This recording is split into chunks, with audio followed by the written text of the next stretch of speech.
अवतल दर्पण द्वारा बनने वाले प्रतिबिंब के बारे में। अवतल दर्पण से जो प्रतिबिंब बनते हैं, आपने पहले परावर्तन के, गोले दर्पण से परावर्तन के 4 नियम देखे।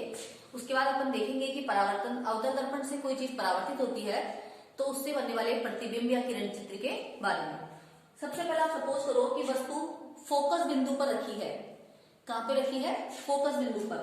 फोकस बिंदु पर यदि वस्तु रखी है तो आप देखेंगे इसका प्रतिबिंब अनंत पे बनेगा। यदि वस्तु फोकस बिंदु पर रखी है तो प्रतिबिंब अनंत पे बनेगा। क्योंकि अनंत की कोई सीमा नहीं होती, इसलिए आपको वो दोनों किरणें कहीं पे भी मिलती हुई दिखाई नहीं देगी। बहुत इसलिए आप देखेंगे कि वास्तविक, ये जो कि नीचे बन रहा है तो प्रतिबिंब वास्तविक है, उल्टा है और वस्तु से बहुत बड़ा। वस्तु से इसकी जो प्रकृति है वो उल्टी होगी और वस्तु से बहुत बड़ी होगी। प्रतिबिंब बनेगा कहाँ पे? अनंत पे। वस्तु कहाँ रखी है? फोकस बिंदु पर। आप देखो दो किरणें, इस वस्तु से एक किरण आई, वो फोकस बिंदु से चली गई। आपको पता है सी से जाने वाली किरण चूंकि बिना मुड़े उसी पथ पे चली जाती है, इसलिए आप सी से गुजरने वाली किरण को और फोकस बिंदु से गुजरने वाली किरण को, आपको पता था कि जो मुख्य अक्ष समानांतर आती है वो दर्पण से परावर्तन के बाद फोकस बिंदु से गुजरती थी। अपन ने ये दो किरणें ली है, सी वाली और एफ वाली। सेकंड कंडीशन अगर अपन देखें तो दर्पण यदि वस्तु रखी है सी और एफ के बीच में, वस्तु रखी है सी और एफ के बीच में, मतलब फोकस बिंदु और वक्रता केंद्र के बीच में। अभी तो बिल्कुल एफ फोकस बिंदु पे थी, अब अपन वस्तु को थोड़ा पीछे सरकाते जा रहे हैं, दर्पण से थोड़ा दूर करते जा रहे हैं। तो अपन ने वस्तु को रखा सी और एफ के बीच में, वक्रता केंद्र और फोकस बिंदु के बीच में। तो आप देखेंगे कि प्रतिबिंब बनेगा सी से थोड़ा दूर, अनंत पे तो नहीं बनेगा, लेकिन अभी भी वक्रता केंद्र और अनंत के बीच में। आप ऐसा कह सकते हो इसको, वक्रता केंद्र और अनंत के बीच में या सी से दूर। तो आप देखेंगे इसमें दो किरणें आप मिलाओगे, ये किरण आ रही है, ये मुख्य समानांतर आने के बाद फोकस से गुजरी, मुख्य अक्ष के समानांतर आने के बाद भी ये किरण फोकस बिंदु से गुजरी। इसी प्रकार ये जो किरण है वक्रता केंद्र से जाने वाली, इसी पथ पे चली गई। तो आप इन दोनों किरणों को मिला सकते हैं, वक्रता केंद्र से गुजरने वाली और मुख्य अक्ष के समानांतर जाके फोकस से गुजरने वाली। आप देखेंगे प्रतिबिंब सी के पीछे, वास्तविक, उल्टा और वस्तु से बड़ा। ये जो था वो एनलार्ज था, बहुत बड़ा था, ये क्या है? वस्तु से बड़ा। थर्ड कंडीशन में आप देखेंगे कि अब आप सरकते जा रहे हैं तो अपन अब वस्तु को ले आएंगे सी पर। अपन पहले एफ पर थे, फिर एफ और सी के बीच में आए, अब अपन आ जाते हैं सी पर। सी पर आने के बाद आप देखेंगे कि प्रतिबिंब कहाँ बनेगा? सी पर ही बनेगा, वक्रता केंद्र पर ही बनेगा। यदि वस्तु को वक्रता केंद्र पे रखते हैं तो प्रतिबिंब भी वक्रता केंद्र पर ही प्राप्त होता है। यह प्रतिबिंब वास्तविक, उल्टा और वस्तु के बराबर। अभी तक जो आपने दो प्रतिबिंब देखे वो दोनों ही वस्तु से बड़े बन रहे थे। अब आप देख रहे हैं जैसे जैसे आप दूर करते जा रहे हैं प्रतिबिंब का साइज छोटा होता जा रहा है, प्रतिबिंब का साइज छोटा होता जा रहा है। तो यदि सी पर आ गए तो सी पर वस्तु का साइज के बराबर ही बनेगा। अब आप दो किरणें मिलाओगे, मुख्य अक्ष के समानांतर जाएगी वस्तु से और फोकस से गुजरेगी। क्योंकि सी पर ही वस्तु रखी है, इसलिए आप सी से किरण नहीं गुजार सकते, इसलिए आप मुख्य अक्ष के समानांतर, अब आप दूसरी किरण लेंगे जो फोकस से गुजरेगी और मुख्य अक्ष के समानांतर हो जाएगी। ये किरण फोकस से गुजर रही है और मुख्य अक्ष के समानांतर हो गई। इस प्रकार प्रतिबिंब, ये दोनों किरणें आपस में टकराएगी सी पर और प्रतिबिंब हमको सी पर ही प्राप्त होगा, वास्तविक, उल्टा और वस्तु के बराबर। अब अपन आ जाते हैं सी और एफ के बीच में, एफ और एफ पर। क्योंकि अपन सी पर आ गए थे, यानी अपन इसके बाद अपन ये आएंगे पहले, सी और एफ के बीच में, सी और एफ के बीच में आप देखेंगे, हाँ, सी और एफ के बीच में भी अगर आप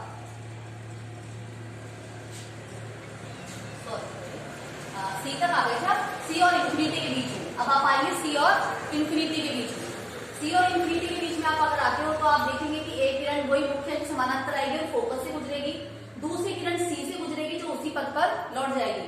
प्रतिबिंब आपको प्राप्त होगा सी और एफ के बीच में। सी और, जब आप सी पर थे तो प्रतिबिंब सी पर ही बना था, अब आप सी और इंफिनिटी के बीच में आ गए तो प्रतिबिंब आपका बनेगा सी और एफ के बीच में। ये प्रतिबिंब भी वास्तविक, क्योंकि जो भी प्रतिबिंब उल्टे होते हैं वो वास्तविक होते हैं, आप पहले जान चुके हैं।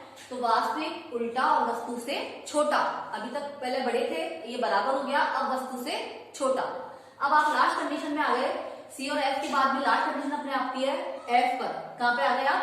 एफ पर आ गए। तो एफ पर आने के बाद आप देखेंगे कि प्रतिबिंब इंफिनिटी पर बनेगा। कहां बनेगा?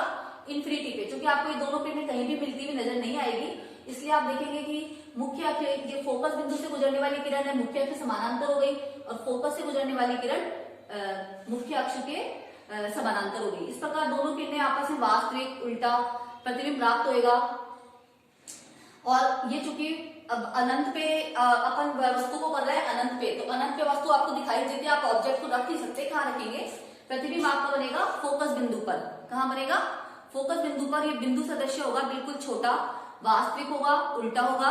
इस प्रकार अनंत में यदि वस्तु रखिए तो प्रतिबिंब आपको फोकस पे प्राप्त होगा, और फोकस पे रखिए तो अनंत पे।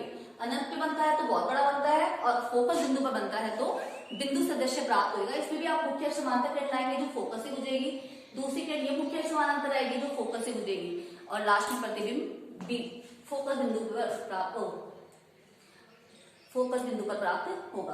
अब अपन आ गए एफ और पी के बीच में, थोड़ा और सरकेंगे मान लो तो अपन आ जाते हैं एफ और पी के बीच में। तो एफ और पी के बीच में अपन देखते हैं लास्ट कंडीशन है अपनी ये।